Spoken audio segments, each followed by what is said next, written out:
Imagine a single, boxy, ultra-compact car, barely longer than a park bench, that could upend an entire nation's beloved auto industry.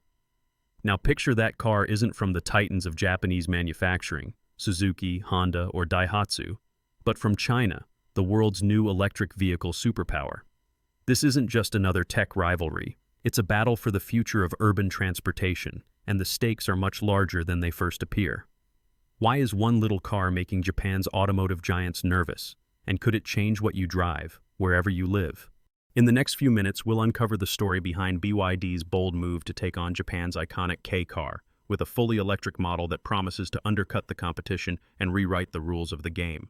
If you think Japan, with its century-old car industry, can't be shaken, think again. The tremors are already being felt. Let's rewind for a moment. To understand this brewing battle, you need to know about K cars, a category so uniquely Japanese it's barely comprehensible to outsiders. Picture the narrow, bustling streets of Tokyo, where every square meter counts. Now imagine millions of cars purpose-built for these conditions. Tiny, practical, and shockingly popular. Welcome to the world of K cars. Kei cars emerged in post-war Japan, a time when the country needed affordable vehicles that didn't clog already crowded cities. The government created special regulations. A K car had to be no longer than 3.4 meters, no wider than 1.48 meters, and powered by an engine under 660 cc and 64 horsepower. In exchange, owners get big perks: lower taxes, easier parking permits, and, let's not forget, lower running costs. For city dwellers and commuters, these cars are nearly perfect. It worked, spectacularly. By 2024, K cars account for more than a third of all new cars sold in Japan. The best-selling car in the entire country last year? Not the Toyota Corolla or the Honda Fit, but the Honda N-Box, a K car. Over 200,000 units sold in a single year. In Japan, K cars aren't just one option. They're the lifeblood of urban transportation, especially among young people and the elderly. But here's the twist. Until now, these were almost exclusively the domain of Japanese automakers. The engineering challenge, fitting comfort, safety, and style into a package barely bigger than a suitcase, requires decades of know-how and cultural intuition. For other companies, the math simply didn't add up. Enter BYD. If you've been paying attention to the global electric vehicle race, you've seen this name before. BYD, short for Build Your Dreams, is China's answer to Tesla and, as of 2023, the world's top-selling EV brand. With a relentless pace of innovation, BYD has already electrified everything from compact city cars to luxury sedans and buses. They've conquered their massive home market. Now, they want to do the same abroad. But Japan? That's a different beast. The country's famously fussy customers, its intricate regulations, and its homegrown loyalty make it perhaps the toughest car market on earth for outsiders. Even Tesla, with all its star power, has struggled to gain a meaningful foothold. Yet in 2024, BYD did something remarkable. It outsold Toyota in EV sales on Japanese soil, albeit by a narrow margin. The numbers are still small, just over 2,200 BYD cars to Toyota's 2038 EVs, but it's symbolic. More importantly, it showed Japanese drivers are willing to consider a Chinese brand, especially if the price and features add up. So what exactly is BYD planning? Let's break it down. According to industry insiders, BYD will launch a brand new electric K car in Japan by 2026. This is not just the global seagull with a smaller badge, it's a ground-up design. We're talking a car that fits perfectly within Japan's tight size and power limits, 3.4 meters long, 1.48 meters wide, and, unlike past K cars, powered by a 20-kilowatt battery, giving it up to 180 kilometers of range on a single charge. The price? Around 2.6 million yen, or about $17,700 USD. That's cheaper than many gasoline K cars today. But the details don't stop there. BYD isn't cutting corners. Their mini EV will feature 100 kilowatt fast charging and a heat pump HVAC system, features usually reserved for much more expensive vehicles. As Li Ming, an automotive analyst, points out, developing a proper K car requires completely rethinking vehicle architecture. This is a deep commitment to the Japanese market. Why does this matter? Because until now, Japanese automakers seemed safe in their own backyard. K cars were supposed to be immune to outside disruption, even as Honda, Suzuki, and others have hesitated to electrify their smallest models. But BYD is betting that electric is the future and that Japanese buyers want more than just tradition. They want cutting-edge tech and a lower total cost of ownership. The writing is on the wall. Consider what happened in 2024. Honda's N-Box sold over 200,000 units, but nearly all were gasoline or hybrid models. Only a tiny fraction of K cars on the road are pure electric. Meanwhile, Japan's government is nudging automakers toward EVs, but progress is slow. The infrastructure for charging is still a work in progress, but growing steadily, especially in urban centers. For years, critics have pointed out this gap. Japanese automakers have dabbled in electric city cars, but always pulled back. The cost, the weight of batteries, and the slow adoption of charging stations have kept them on the sidelines. That created an opening, a rare moment when even the most entrenched market can be challenged.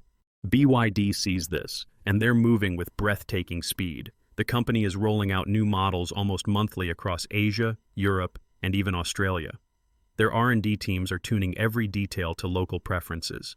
And if BYD can win over Japanese car buyers, arguably the most demanding on Earth, it may set off a domino effect across Asia's vast right-hand drive markets, Indonesia, India, Thailand, and beyond.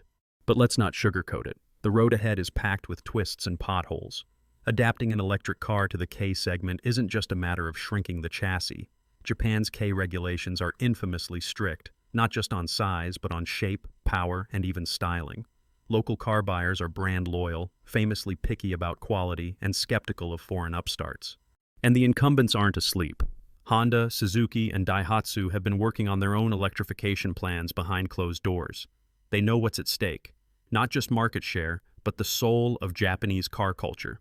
According to a Suzuki dealership manager quoted in Nikkei, young people do not have a negative view of BYD. It would be a huge threat if the company launches cheap models in Japan. There's also the question of infrastructure. While Japanese cities are more EV-friendly than ever before, charging networks for K-level microcars are still catching up. And there's history to consider. The last time a foreign automaker tried to invade the K-car space, it was met with indifference and a slew of regulatory hurdles. Still, this time feels different. In a country where the average age of new car buyers is rising and young drivers are increasingly price-sensitive, BYD's value proposition might be irresistible. The company's ability to manufacture at scale and innovate on cost is unrivaled. If they succeed, it could trigger a shakeup far beyond Japan, forcing Japanese giants to fight back with new models, lower prices, and their own battery breakthroughs. All of this raises a high-stakes question. Is BYD about to do to Japan's city car market what it did to electric buses worldwide, dominate through innovation and cost, while the legacy players scramble to catch up? But there's one final twist in the story. BYD's planned electric K car, recently spotted in camouflage during road tests, may not be targeting Japan alone. Insiders believe the company is engineering this model to appeal to a whole constellation of right-hand drive countries, many of which are just beginning their journey to mass EV adoption. If the Japanese test is a success, BYD could use the same platform to flood markets from Southeast Asia to the UK with affordable, ultra-compact EVs. So, as BYD's tiny but mighty challenger edges closer to launch, tension is building among Japanese executives and global rivals alike. Will tradition and brand loyalty hold firm, or are we about to see an outsider redefine what it means to be a city car in the 21st century? In the next segment, we'll dive deeper into the obstacles BYD still faces, from consumer trust to regulatory gauntlets, and explore the battle plans of Japanese automakers as they fight to defend their turf. Could a Chinese electric car really become the new face of Japan's urban streets, or will the old guard find a way to strike back? But what happens next? Will BYD's electric K car be the catalyst that transforms not only Japan's compact car market, but possibly the future of city driving worldwide? Or will it become another cautionary tale, ambition stymied by deep-rooted local loyalty and harsh regulatory walls? Let's take a bold look at the future from several angles: the potential triumphs, the looming risks, and the unintended shocks that could ripple across the industry. Picture the streets of Tokyo in just a couple of years, where once every narrow lane was dominated by a familiar sea of Hondas, Suzukis, and Daihatsus. New BYD electric minicars begin to pepper the cityscape. Quiet, efficient.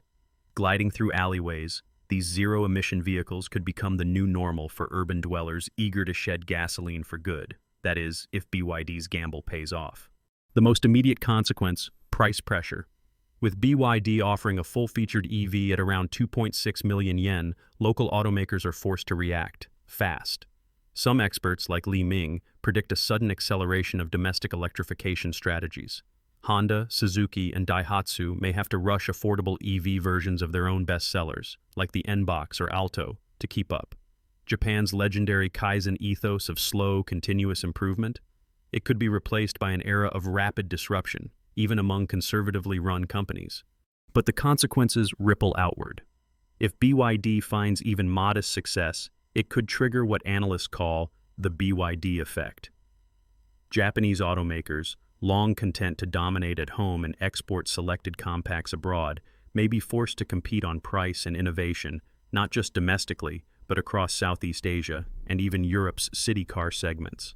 Suddenly, the K-car, once an almost exclusively Japanese phenomenon, might go global, transformed and exported as an affordable urban EV for crowded cities everywhere. Yet the risks are just as stark. For BYD, entering the Japanese market isn't merely a matter of shipping over a smaller Seagull model. Adapting to K regulations is a massive engineering challenge, squeezing a battery, motor, and cutting-edge HVAC system into a 3.4-meter package, all without sacrificing comfort or safety.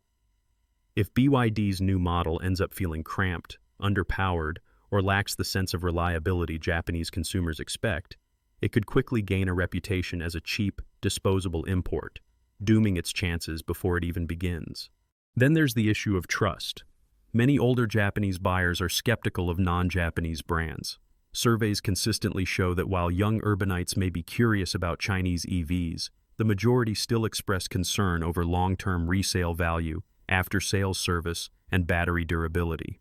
If BYD stumbles with even a few publicized issues, like a battery recall, service delays, or quality complaints, word can spread rapidly in a market that values reputation above all else. Just remember, in Japan, a single bad winter tire or a noisy air conditioner can be enough to sink a new model. Meanwhile, infrastructure is a two-edged sword. While Japan has a robust public charging network in major cities, K-cars are especially popular in rural areas, places where chargers are far less common. If BYD's electric K-car offers just 180 kilometers of range, will farmers or suburban commuters trust an EV for their daily routines? Will they risk being stranded on wintry Hokkaido roads without quick charging nearby? Local players like Suzuki understand these regional nuances intimately, and BYD will need to invest heavily to catch up. Yet there's also a real chance for a paradigm shift. If BYD's electric K-car succeeds, it could push Japanese regulators even further, encouraging more aggressive emission standards and broader subsidies for small EVs. BYD's entry may prompt local governments to invest in rural charging, accelerate renewable energy goals, and even inspire new collaborative ventures between Japanese and foreign battery companies. The prospect? A greener, more innovative, and truly globalized Japanese auto market. But as always, disruption brings uncertainty. What if local automakers double down on hybrid technology instead, or launch a counter-offensive of ultra-efficient ICE K cars that blur the rules and undercut BYD on price? Could we see a market split, with electric BYDs popular in urban Tokyo, but rural areas sticking to domestic hybrids? And don't forget the wild card, consumer tastes. K cars are as much about personality as practicality. If BYD's design language, its touchscreen-heavy dashboards, boxy exterior, or unfamiliar badges, fails to resonate emotionally, even unbeatable pricing may not be enough. The Japanese consumer, after all, is famously loyal. Brand trust and local heritage matter, perhaps more than anywhere else. So, what does all of this mean for you, the viewer? Whether you're a car enthusiast, a city dweller considering your next vehicle, or just someone fascinated by business battles on the world stage. First, BYD's Japanese adventure illustrates a universal lesson about innovation. Success often depends not just on superior technology, but on cultural understanding, local adaptation, and timing. The world's best battery is useless if packed into a car that's uncomfortable, inconvenient, or unable to navigate local quirks, whether that's a cramped Tokyo parking spot or an icy road in Sapporo. Second, the pricing shakeup that BYD could trigger isn't limited to Japan. If one foreign firm can profitably sell a 180-kilometer EV with fast charging and a heat pump for $17,700, why can't others? The answer? They will. Whether you live in London, Jakarta, or Los Angeles, the global city car market is on the cusp of radical change. Expect to see more affordable, compact EVs from both Asian and Western brands in the next few years, all vying for a slice of the urban mobility pie. For drivers, this means more options, lower costs, and, in time, better support for green transportation, even if you don't live in Japan. For investors and business watchers, BYD's experiment is a case study in how quickly entrenched industries can be disrupted by a bold outsider with the right mix of tech, timing, and adaptability. And for anyone interested in sustainability, BYD's challenge to Japan's K-car giants could accelerate the transition to cleaner city driving not just in one country, but around the world. Remember, Japan's compact car market has traditionally lagged behind in EV adoption. If BYD can flip the script, even partly, it shows that consumer resistance can be overcome when the product is right and the price is fair. But let's get practical. If you're thinking about your next car, or simply watching how the auto world evolves, keep an eye on several key signals. Watch how Japan's automakers respond. If they announce new, affordable EV cars or slash hybrid prices, you'll know BYD has rattled the cage. Monitor charging infrastructure expansion, particularly in rural Japan. If governments and utilities start rolling out K-friendly chargers, the market is tipping. Look for new cross-brand collaborations. It's not unthinkable that Toyota, Suzuki, or Daihatsu could strike partnerships with battery makers or software firms, maybe even with BYD itself, to stay competitive. And finally, listen to Japanese consumers. If forums and reviews begin to praise BYD's reliability, comfort, or after-sales service, it could signal a real shift in market sentiment. So, back to our core question. Can BYD truly win the hearts and wallets of Japanese drivers? Or will local giants maintain their grip on the K-car market? The most honest answer is, the battle is just beginning, and it will be fierce.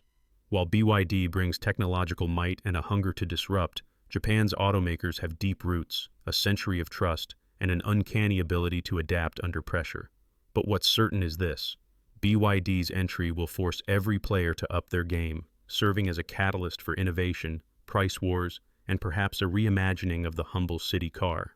Here's a secret insiders rarely reveal.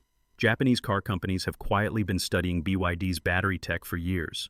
Some sources even suggest that elements of BYD's blade battery design are being tested in Japanese R&D labs, not just to mimic, but to leapfrog in safety and efficiency. It's not just a battle of sales, but of rapid learning and fierce mutual respect. Whether you root for the bold newcomer or the established legends, you're witnessing a turning point, one where the future of affordable, green, and genuinely enjoyable cars will likely be decided not in Beijing, Detroit, or Berlin, but in the crowded alleyways and neon-lit intersections of Japan. Stay tuned to our channel for updates as BYD's electric K-car adventure unfolds. Will David topple Goliath? Or will the masters of compact cars defend their turf with new tricks? We'll bring you the latest news, expert analysis, and car reviews as the story evolves. If you enjoyed this deep dive into the BYD versus Japan K-car showdown, don't forget to like, subscribe, and hit the bell so you never miss our inside coverage of the auto world's boldest battles. Let us know your thoughts in the comments. Would you drive an electric K-car from BYD, or do you trust the local